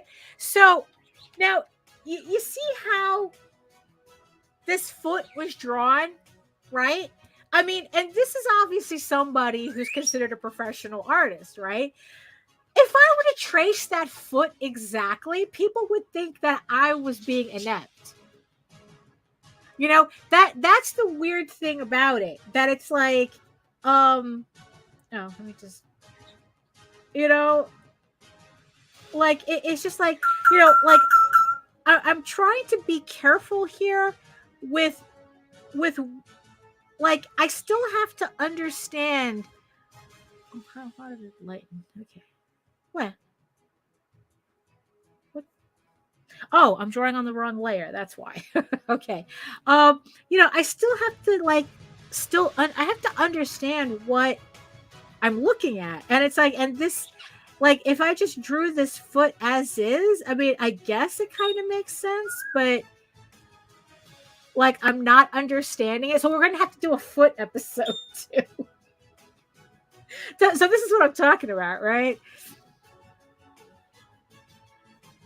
You know, and it's like, look, and even here, right? It's, you know, like her leg is much longer than what I'm used to that I draw on my characters. So I can't take this pose literally because of that. I have to adjust as, you know, as I'm going along. And you see, so it's like I'm trying to imitate what that looks like, but yeah, I have to go back in and fix that because that doesn't look right. You know what I mean? So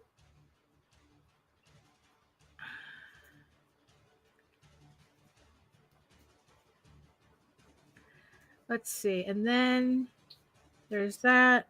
Okay. So you kind of, yeah, so here is so here's the pose, and then here is what I based on it, right? You know, again, it's like there's there's kind of a little things. Oh, Nicholas, as a foot anatomy episode would be great too. I have to phrase that carefully to not look. It's going to be a weird episode no matter what. You know. So let's see. So you see that I have. I don't know, like it just looks different. Like it's kind of, it's not tracing, you know. It's like you're using it as reference. I mean, yeah, they look the same, but at the same time, this is being built in my style. You know, I'm just using the pose. So, you know, like I said, if I drew it literally, it wouldn't look like my character. So you don't want to do that. So, okay, so let me just try to pencil this out more. Let me see.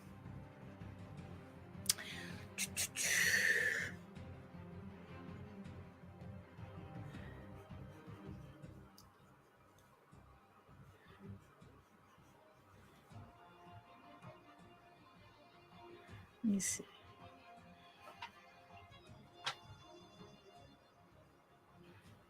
You know, so let me see. How do I want to do this?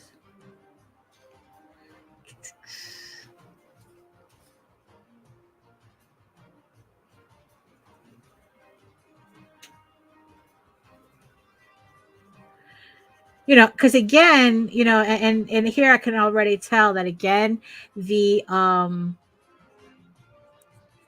head looks a little too small. You know, so I have to adjust that.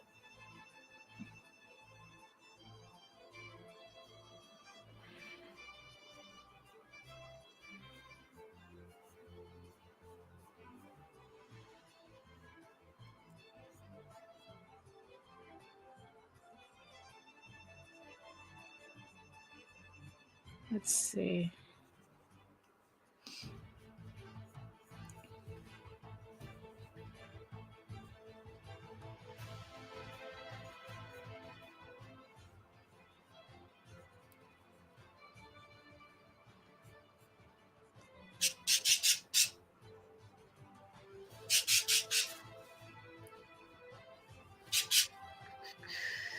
Let me see. Here we go. Nicholas says, I mean, I don't want to yuck on anyone's yum, but yeah. Plus, can you consider advice for anthro feet and footwear and digitigrade legs? That can be extra challenging. Oh, that's a good one. That's a good one because actually, what's funny that you mentioned that because that was something that I was trying to think of. Is like I don't know. It's like I just thought it would be funny to draw Eager Raven in a steampunk outfit, but then how would I do the boots? You know, because I think that the boots are such a really important part of a steampunk outfit. But like, how would that work on her? You know. So yeah, we can definitely do that. We can definitely do that. So we can have little art classes as live streams. We could do that. Yeah, you know what? I like that idea. I like that idea. So, um,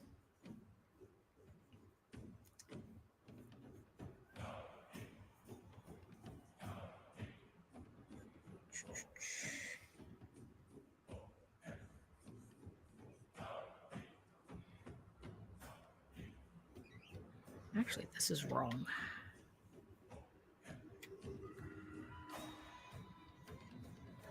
Let's see.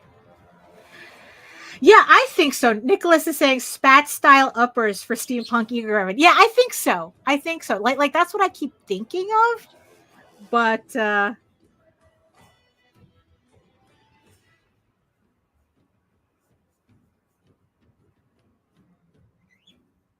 you know, just to show you, you know, that it's been a while since I drew this character. It's like I know that face is wrong. That face is wrong as hell. I just can't kind of place it right now as to why. Probably the angle is throwing me off. Let's see. Yeah, it's probably the angle that's throwing me off. which means that I have to go digging into my archives to get the character. Actually, I could probably do that now. Hold on, let me see. Import. Let's see.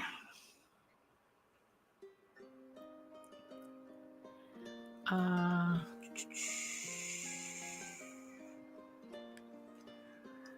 me see. Where are my characters?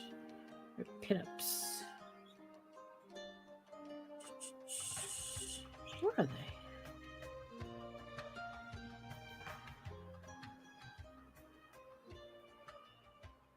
Oh, here they are. Right there. Oh, here we are. Okay. Let's see. So drawing different style sneakers, high top, low cut, any kind of shoe. Oh, yeah. Shoes is really hard.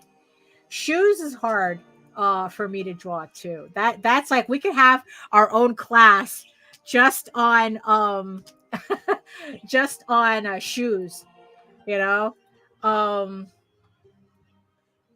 Oh, how come? What am I doing here? Oh, okay. Oh, I see what I did. Okay, hold on. There we go. There we go. There we go. Okay. Look at that. It's been so long since I drew my own characters. I need my own reference.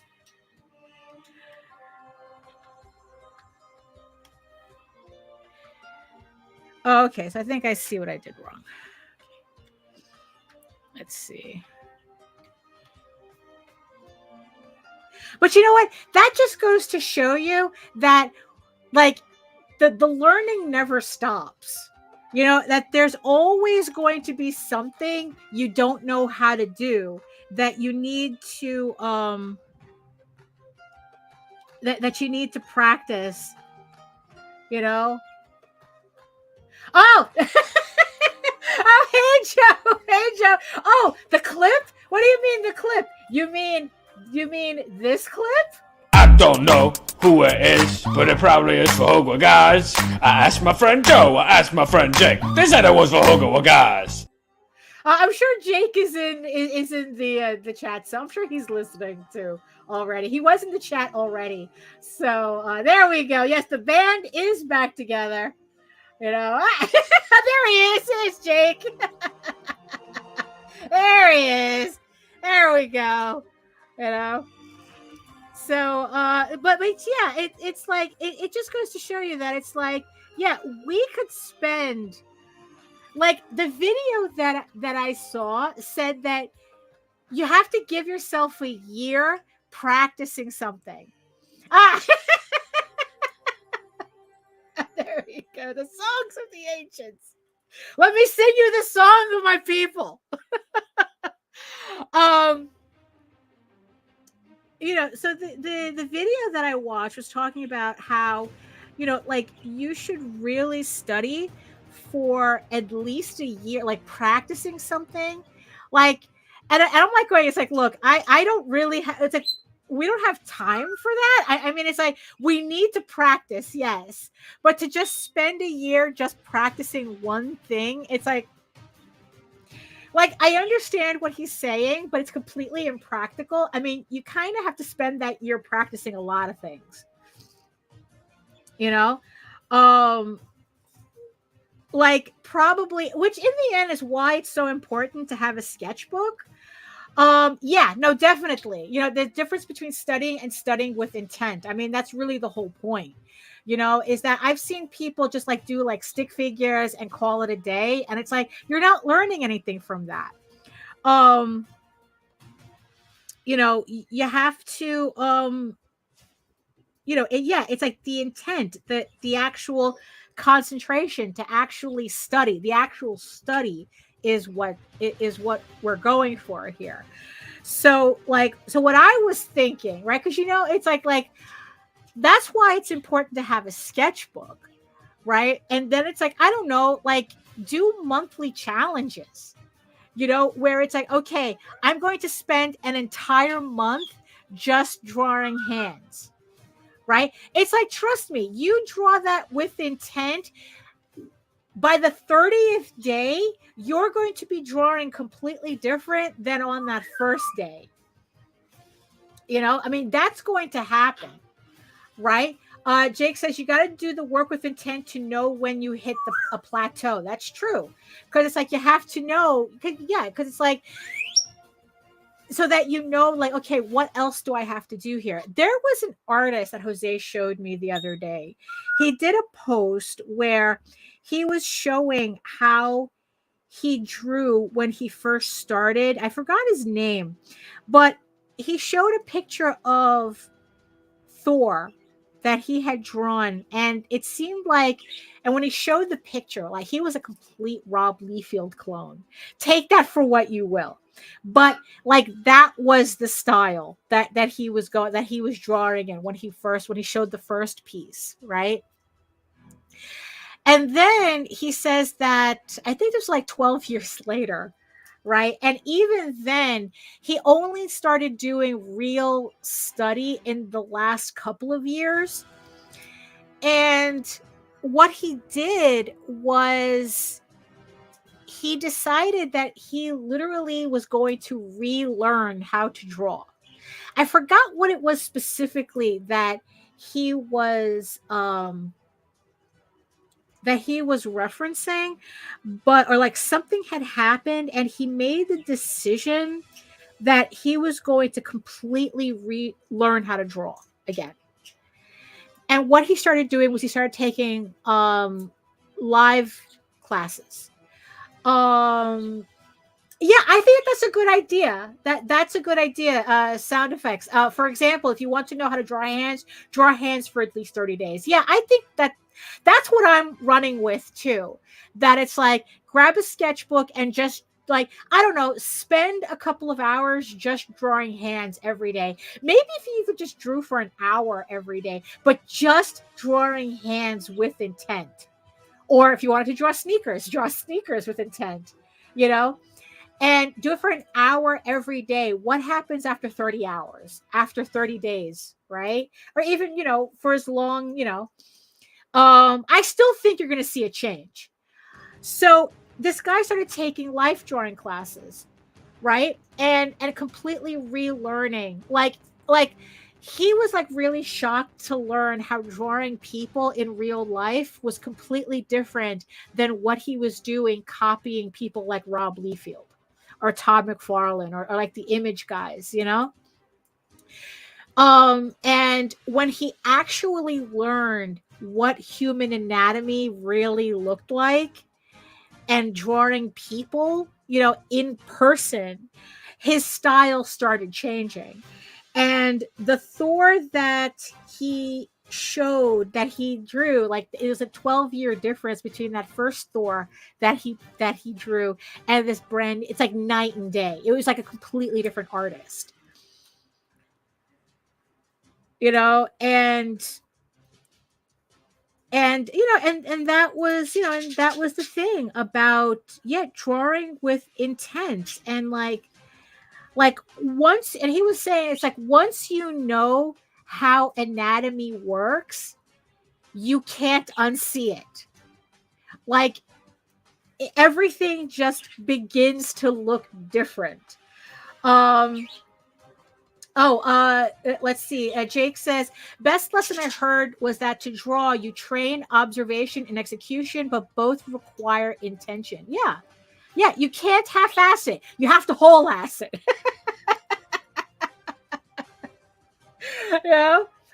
So,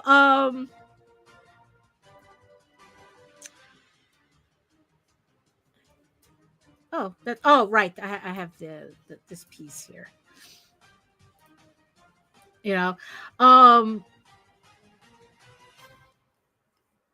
So yeah, I mean, it's like if you guys want to have if you guys want me to do like a 2-hour just like drawing with intent, what are we drawing today? We're going to be drawing hands today for 2 hours.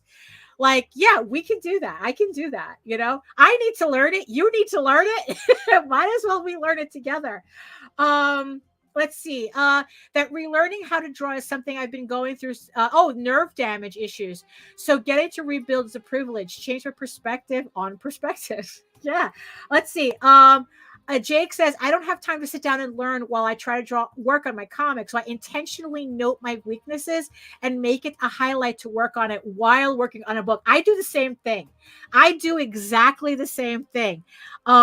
Literally, I'm practicing on my pages, because there's also this one thing that I always keep in mind too, that Dave Sim had said, fix it on the next panel. Oh, fix it on the next page. Because there just comes a point where you just need to get the work done. But as long as you're aware as to what you're doing, then as you're working on the pages, as you're learning, as you're going along, you're actually learning. Like I said, when I started to draw Eagle Raven, I had rules that I said I was going to follow for that book to force me to do certain things. And that was, like putting in, like really trying to put in proper backgrounds, not just a backdrop. Like there's a different, like in Tall Tales, I use a lot of backdrops. In Eagle Raven, I try to use a lot of backgrounds. Does that make sense? Where, like, especially in Tall Tales, in the new Tall Tales series, that's where I really, really started using, like, being really conscious about backgrounds, as opposed to just a backdrop, where it's like, oh, as long as I put like a screen in the back that has some kind of medieval flair to it, that's all I need, right? Like, it doesn't matter. And when I got to the new series, Tears of the Mother, I made it a point that I was going to treat the backgrounds the same way I treat the characters. And there were and before I started the new series, I literally have a sketchbook full of backgrounds. Like, I would map out, like, okay, the characters are going to be in this room. And I literally mapped out the room. And it's like, so by the time I got to that scene, I had the room, like a blueprint already drawn out. And then I just had to base my background on that blueprint. And it really made, I was really shocked at the difference that made. Oh, yeah.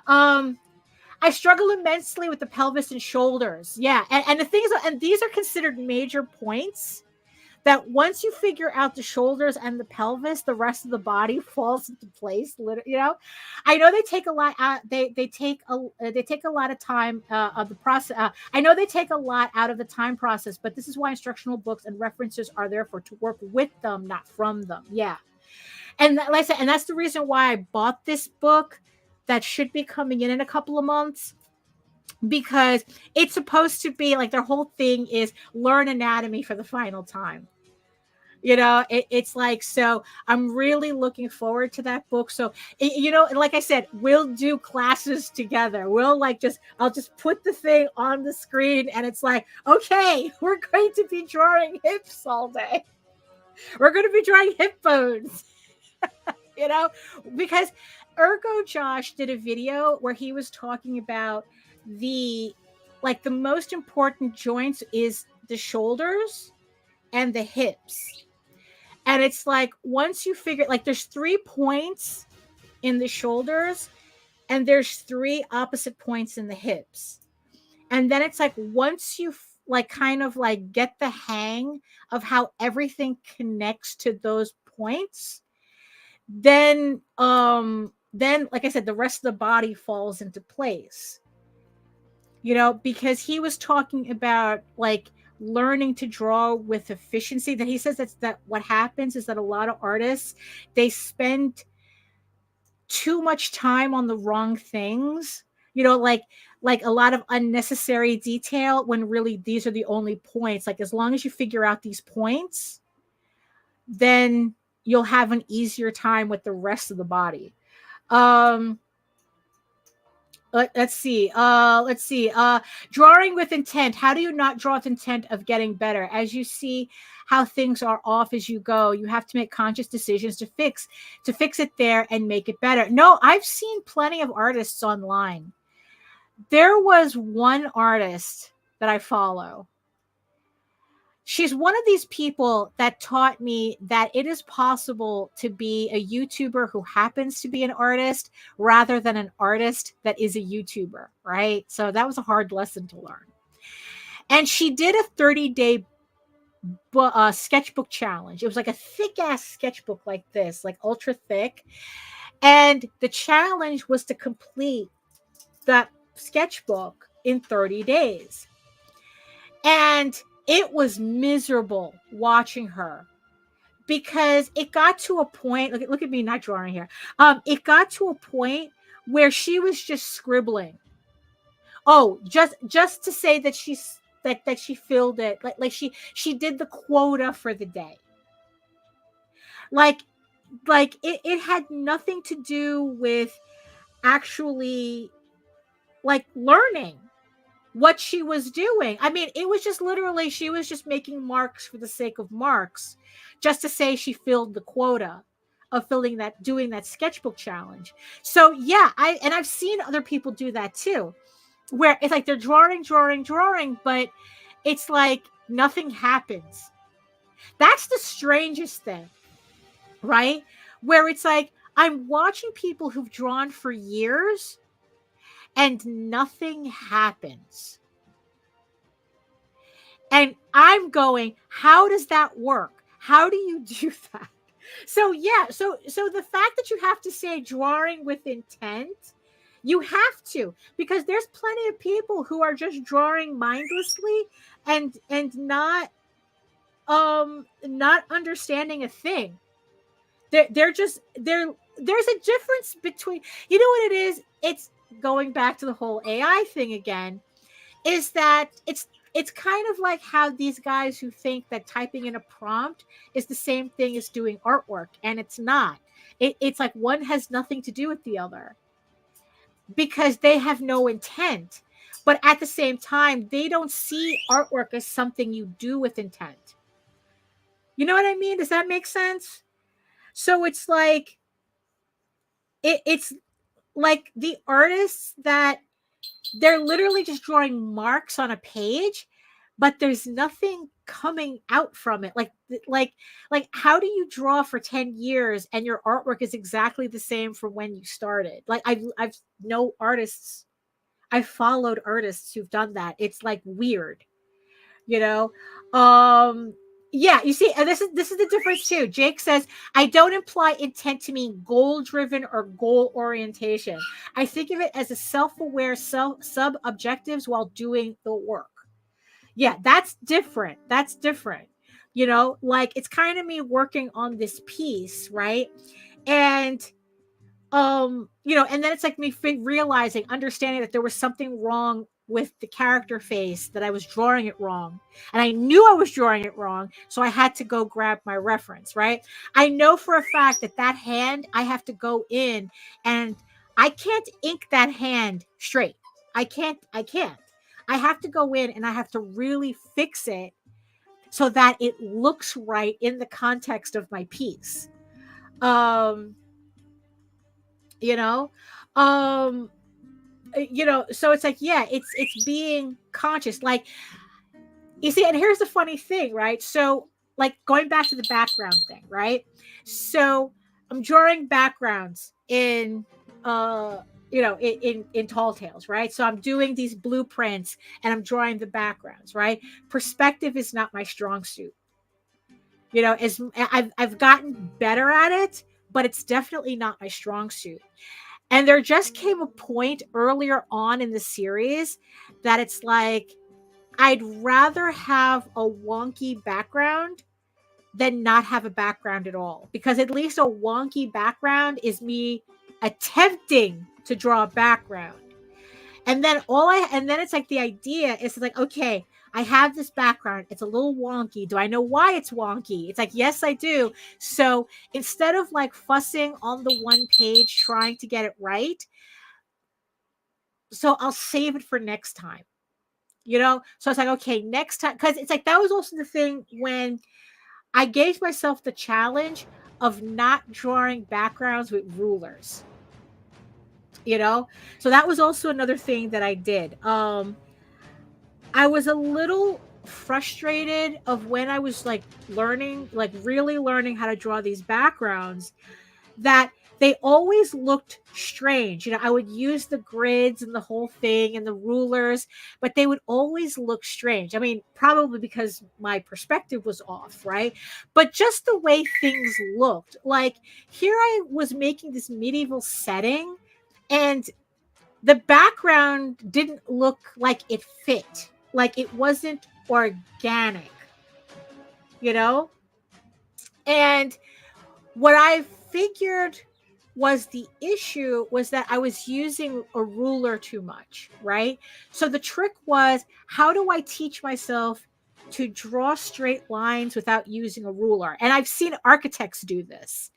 I forgot his name. He drew Lock and Key. And he's an architect. But things I've seen other people do this. And he draws, he's inking. I don't know whether he draws without a ruler, but he definitely inks without a ruler. Because he would show videos of himself inking straight lines, and he'd be inking straight lines. You know, he'd be inking that straight line, you know, without a ruler. Right? So the idea that I figured, it's like, okay, how do I learn how to do that? Right? You know, and there's exercises that you can do, but again, it's like, you know, to dedicate that time to just fill up a sketchbook full of straight lines. So it's like, screw it, I'm going to do this on my pages. So that's what I started. Oh, yes, Gabriel, yes. Oh, he uses rulers during the sketch phase. Okay, but not in the inking, because I've seen him ink on video, and he doesn't ink with a ruler. So, but his technique in inking a straight line is very interesting, because it's almost like he's feathering his brush, not his brush, he uses a micron, you know, and it's like he's feathering like that, you know, he's kind of, and that's how he's inking, but it looks like a straight line. Well, because he's an architect, Jake. Yeah, he's an architect, you know. And you know, so it's like, so that was the thing. It's like, okay, so I'm going to do this on the pages. And I had to kind of like eat the idea that it's like, look, I'd rather it look wrong now so that it will look less wrong later. And that's essentially what's happening. So my backgrounds are looking less wrong as I'm going along, you know? So, so that's kind of where I'm at when it comes to this type of thing. It's like less wrong now. It's like to be wrong now, to be less wrong later. You know, if that makes any sense. You know, and that's kind of like, you know, like how I've felt with just a lot of my artwork in general.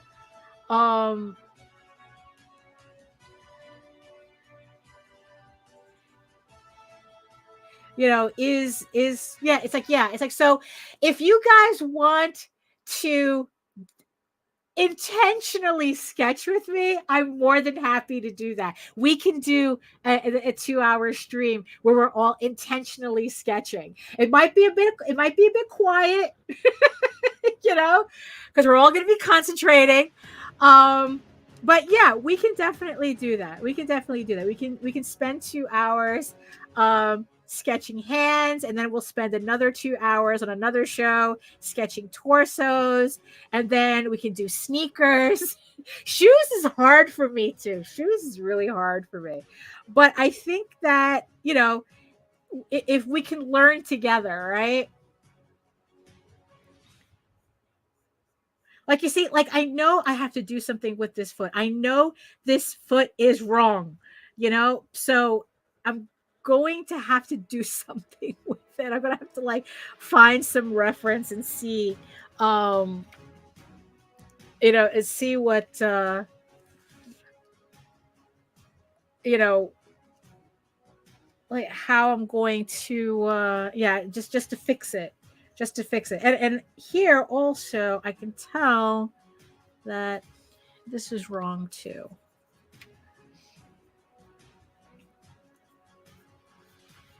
Well, wrong for me. You see, that's also, yeah, sketching hair is hard too. That's another one. That's another one. Because it's like, especially, but you see, here's the thing. Oh, here we go. Being wrong now to be better later is not the purpose of a sketchbook. Absolutely. That's exactly what it is, right? That's why I always recommend keep a sketchbook. Always work in a sketchbook if you can, you know. Which is technically the right thing to do. You know, we're not really supposed to be practicing on our pages, on our actual pages. But that's, you know, that's what I do. You know, that's what I do. That's what Jake does. We're practicing on our pages.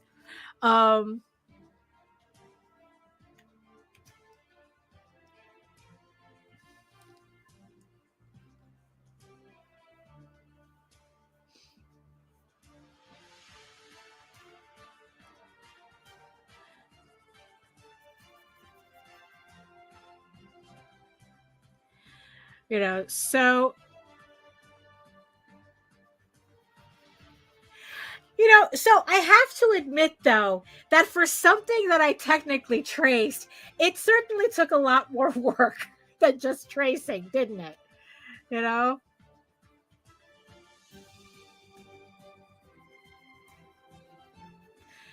Let's see. Looking at this, I still think her head's a little small, like just a tad.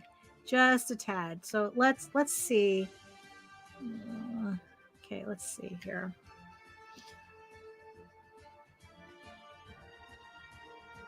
Yeah, because like I said, that's the funniest thing. Sometimes all it takes is that little smidge, you know? Like I barely moved it, you know, like I barely enlarged it, but it was just enough for it to fix what I thought was, you know, because now it looks more correct. So yeah, so you know, so here it's like I have to, you know, so yeah, so here I have to fix the hand. I'm gonna have to fix that. So and then yeah, the hands I definitely have to fix. The feet I definitely have to fix. But pose wise, I think pretty much got what I needed. So here it is. So here's the original pose in the center that I took. And then it's like here's kind of like the final sketch. So what I'm going to do just to show you, right? So we're going to plop this in, right?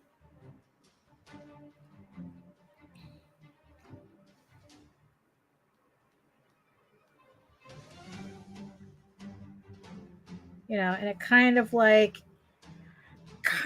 begins to come together, right? So, oh no, this one, that one. This one, no. Okay, so it's kind of beginning to come together. So that's so yeah. So the fact that I'm drawing the characters separately is I usually don't do this for something. Usually I'm drawing a cover. I draw a cover. That's it, right? But I don't know. It's like this one. I don't know. It's like I just want to try something different with it. So because there's so many characters on this cover that I want to be able to make sure that everybody's in the right position so that when I do put in, see, does this have that layer? No, it does not. This doesn't have the text, the cover layer. That I can adjust it where I need to. And also the fact is I can use the characters separately for other things if I need it. So I'm kind of like this cover is helping me kill a lot of things at the same time, you know, accomplish a lot of things at the same time. So Yeah, so okay, so let me go back to this. Okay, so I don't need. Okay, so I don't need. We can put her back in the middle, right there. Okay, so we have. Okay, so here we go. So we have our two characters that we were able to sketch out today, trying to figure out these poses, right? So okay, so what else? So let me just shut off the music here. So I think we're pretty much at the end of this, right? And yeah, so okay, so I guess it's a date with everybody to do intentional sketching for 2 hours, right? So we just have to. So yeah. So I mean, technically, I don't need to wait for those books to come in, but it would be nice because I really do want to. You know what? So let's see. So okay. So let me see what work I can get done before next Wednesday. And how about it like on Wednesday we do an intentional sketching, right? And I'll use an actual sketchbook to do it. You see, I think that's important. I think that's important. So if we're going to do intentional sketching, it has to be in a sketchbook. Because and here's why. Here's why, right? Because I think that doing this type of study on a computer, it makes it too easy to correct mistakes. And I think that this is one of those things where it's very important you make the mistakes and commit to them. Because we really do need to learn how to do this correctly, right? And I think that if you do it on a computer, it's very easy to just keep hitting undo, undo, undo, right? What happens if you can't hit undo, right? What happens is, it's like you learn to move on and to correct from that mistake. And also the fact that you can see. So you have, like, say you draw the one wonky hand, right? So now let's do it again. Except now you wanted to make it look less wonky. So you have the wonky hand there. So now it's time, so now you have to. So yeah, so let me see what I can get done this week. And then we'll see because there's certain things I have to get done because by the week of the 17th, I need to start working on the layouts for issue 12 of Eagle Raven to get that done before the end of the month. So how about it? So Wednesday, we'll meet again on Wednesday with our sketchbooks. And we'll just draw hands for 2 hours. How about that? We can do that, right? So so let's put a pin in that. I'm looking forward to that. So so I guess that if we have people, enough people in the chat who are interested in that, so we're gonna do that then. You know what? Might as well rip the Band-Aid off and just do it. So okay, so that's the start of my cover. I don't know. I'm liking the results so far. Like I said, my style did change a bit. So I'm just gonna have to adjust to that. But I just have to do the rest of the characters, and then once we have all the characters drawn out and positioned correctly, then I can just go ahead and ink those in, and then also do the background because, like I said, that maze. There's a maze that's going to go in the background that I want to. I'll probably do that separately, like pencil it out separately, so that so it just comes out the way I want it. But so that's you know what? I'm gonna call this in progress for now. Obviously, it's in progress for now. It's not something that I'm definitely not going to finish today. I'm probably just going to see if I can sketch out one character a day, just to kind of sketch it, plop it in, and then once we have all the characters done, then we'll revisit it to ink it. So we'll do that. So so that's pretty much it. So yeah, so what else am I doing here? Well, so I just want to thank everybody in the chat for keeping me company. I want to thank all of the beautiful eyeball people also keeping me company for this 2 hours. I hope you guys got just as much work done as I did. I think this is a good start, honestly. I'm very pleased with what I have so far. I'm glad that the poses are working. So the book is definitely worth it. So if you're ever on Kickstarter and you see Masters of Anatomy, they go live for any reason, I highly suggest buying their books. They do have digital versions of their books on their website. The only problem is that they use a proprietary reader that you can only use online. It's kind of annoying. Like it's browser based. So I don't like it as much. That's why when I jumped on the chance to buy the book, that's what I did. But you know what? I found it worth it anyway.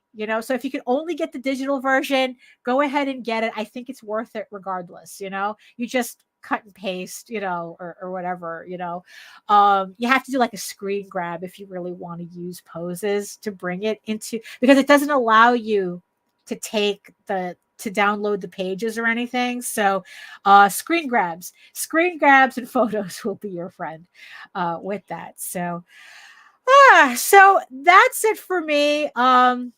So again, thank you everybody for keeping me company in this 2 hours. Thank you again. So yeah, hold on. I keep forgetting this part. No. Where's my stuff? Where's my stoof? Oh, here we go. There we go. So now we're officially, winding down here. So let me see. Let's see what else. Oh, great. Thank you, Nicholas. Thank you. Educational and enlightening.